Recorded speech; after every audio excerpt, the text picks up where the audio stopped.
Dapat inuna nyo po, Senator Rapi Tulfo, yung mga kawawang pobre sa pagtulong nyo po sa ating mga kababayang Pilipino. Ang hindi ko lang po matanggap, Senator Rapi Tulfo, yung influencer na mga nagpo-promote ng online casino, kagaya po nila Boy Tapang at Cherry White, ito pa po yung inuuna ninyo.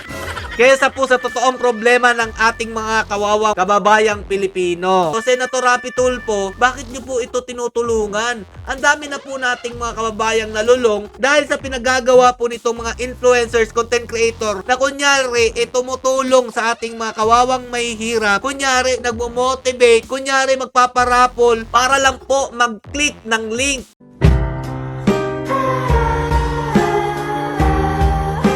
Yo, what's up mga lods? It's Mega Peps TV. Welcome back po sa ating YouTube channel at sa ating Facebook page. Kung kahapon po nakita niyo yung post ko about po dito kay Cherry White na nagpatulpo po kay Boy Tapang. Ano nga po ba ang dahilan bakit po umabot sa ganito ang kanilang hiwalayan? Akala ko po talaga mga lodi, wala na po tayo makikitang hindi scripted na content galing po sa kanila. Kapag nag-aaway po talaga ang dalawang nag-i-script na vlogger, magkakaroon po ng tunay na content dyan. Ito po ang ating tatalakayin ngayon sa ayaw at sa hindi, mga lodi ha. Dahil po konektado to sa ating tinatalakay about po sa online casino. Mananawagan po tayo kay Senator Rapi Tulfo. Bakit po kasi ito po yung inuuna nyo, Senator Rapi Tulfo O ito mga lodi, ano po yung dahilan? Panoorin po muna natin para magkaroon kayo ng idea. Bakit humantong po sila sa gantong papatulpo? Akala niya hinako yung Facebook niya pero lahat po ng Facebook nag-log out. Nag-message siya sa akin na ipapatulpo daw po niya ako.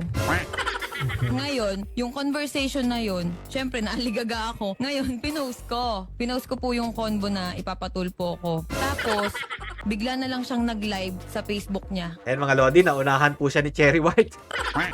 Kayo nagpatulpo! Ang utak nitong babaeng to mga idol. Mamaya, explain ko sa inyo bakit ko nasabi yan ha. Tuloy po muna natin to. Nagsalita po siya ng mga kasiraan about sa akin. Tulad po ng walker ako, magulang ko po adik, may matanda daw po ako.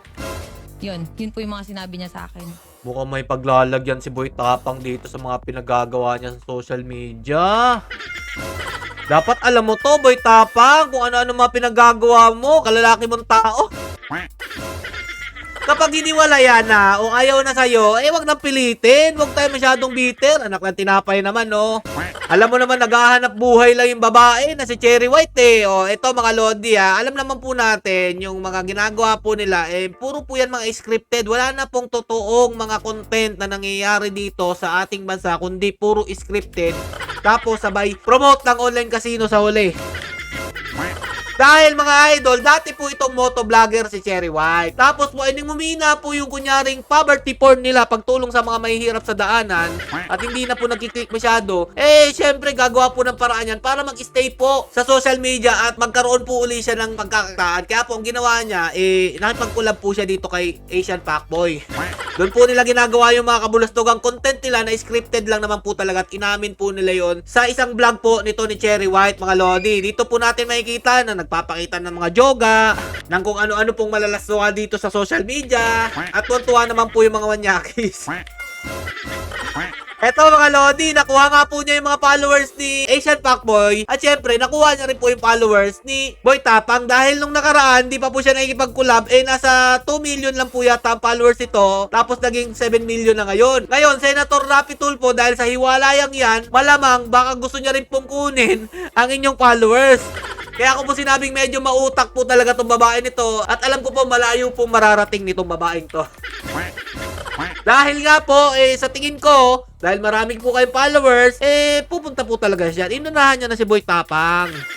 Hindi po ito scripted mga lodi. Alam ko po kung ano ang scripted na content at hindi. Kaya masasabi ko pong totoo po ang nangyayari sa kanilang dalawa. So dito tayo ngayon. Dapat inuna nyo po, Senator Rapi Tulfo, yung mga kawawang pobre dahil yan po talaga, dyan kayo nakilala, sa pagtulong nyo po sa ating mga kababayang Pilipino. Pasintabi po sa inyo. Dahil nga po mas marami pa pong mas nangangailangan ng tulong sa inyo kesa po dito kay Boy Tapang at saka kay Cherry White. Ang dami po pumipila para madaling araw pa po yung iba dyan para humingi lang po ng tulong sa inyo. At ako naman po nabibilib sa inyo, Senator Rapi Tulfo.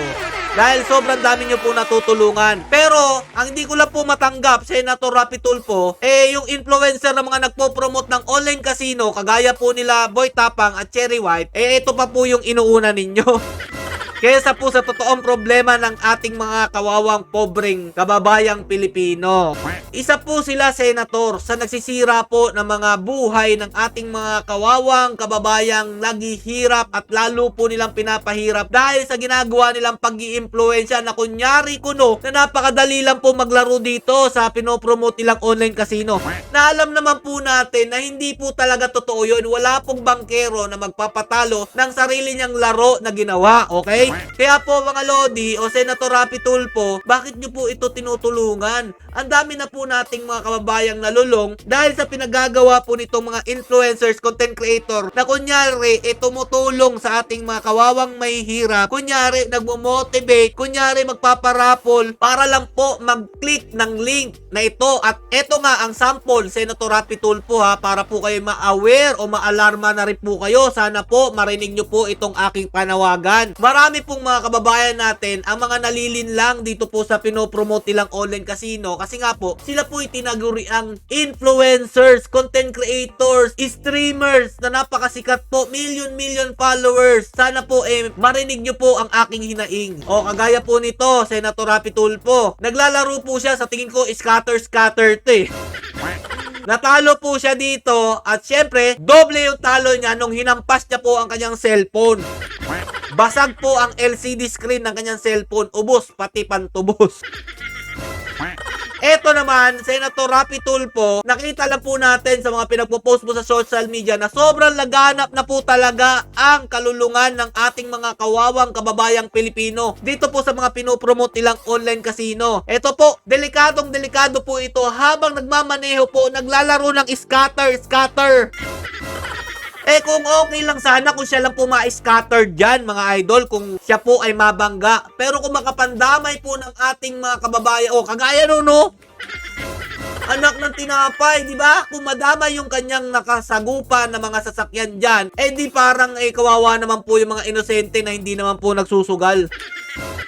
Anak ng tinapay naman, Sana po bigyan nyo po ng aksyon itong hinaing ko, Senator Rapi Tulfo. Total, nandiyan naman po kayo. Handa po kayo tumulong. At kitang-kita naman po natin na sobrang laki na po ng epekto nito na ginagawa sa ating bansa. Dapat po priority nyo po ang pagsugpo dito po sa online casino na to. O itong mga nagpo-promote ng mga online casino na mga streamer, content creators, influencers, na silaw po sa laki po ng offer nitong may-ari po ng online casino na to. Anak na tinapay talaga Eto mga idol total kaya naman po nila magpaabogado, Senator Rapi Tulfo. Eto nga po si Chita sabi niya, Chita tuloy. Excuse me po kasi Chita tawag dyan dahil nga po sabi po ni Makagago, Cherry White at saka kumakain daw po ng echas. Suboy tapang, Chita Nag-post naman po si Boy Tapang, mga idol, na sinabi niya daw po na Tulfo may lawyer siya tapos pumunta pa sa Tulfo, kakahiya yun. Hindi halatang for the views and fame habol niya. Pwede naman ay daan sa tamang proseso, lawyer to lawyer. Tama to, lawyer to lawyer. Total, marami kayong pera. Ang dami nyo na nagancho sa ating mga kabawang kababayang Pilipino sa pinopromote yung online casino. Sabi nyo, paldo-paldo, easy money. Bakit di kayo mag lawyer to lawyer? Total, meron kayong pambaya dyan. Ba't nyo pa pinaabot sa Tulfo? For the views. Sa tingin ko lang din, Senator kung hindi ako nagkakamali. Kaya mo agad silang hinatak dyan dahil alam po ninyo na magkakaroon po talaga kayo dito ng views kung hindi po ako nagkakamali Kasi inuna nyo pa po sila kaysa po dun sa mga kawawa nating kababayang Pilipino na pumipila po ng madaling araw. Sila po, nung isang araw lang po nag-post na magpapatulpo, pero pagka alas 3 ng tanghali, kung hindi ako nagkakamali sa pagkakabanggit nyo, Senator, nasalang po sila agad dyan. Hindi ko po alam wag puso ninyo sanang masamain. Pero ito lang po yung aking napansin dyan. Kapag meron po kasing mga sikat at talaga naman pong maraming followers, nasasalang po agad. Huwag po sana kayo magalit, pero yan po talaga ang hinaing ng ating mga kawawang kababayang Pilipino nung pinost ko po yung nagpatulpo na po si Cherry White. So ito, ang pinakamalupit dito, nag-post siya dyan, tapos sa baba niyan, sa gusto maglaro at kumita lang, nag-repair ng online casino sa kanyang mahiwagang link. anak ng tinapay ka. Bisaya ka man unta, pero grabe imong gibuhat sa mga kaluluoy ng mga kababayang Pilipino. So eto na, Senator. Huwag nyo na po sanang pakialaman yan. Hayaan nyo na po sila dyan. Unahin na lang po natin yung problema ng mga kawawa nating mga pobre na talaga pumipila dyan. At sana naman po, unahin nyo pong sugpuin ang mga taong ito na mga influencer tinagurian pero naninira po ng buhay ng ating mga kawawang kababayang Pilipino. Isali nyo na rin po yung mga tinatalakay ko dito. Lahat po ng mga content creators, influencers, streamers, halos po lahat na nagpo-promote na po at ang ini-stream na po nila ay pagpo-promote ng online casino.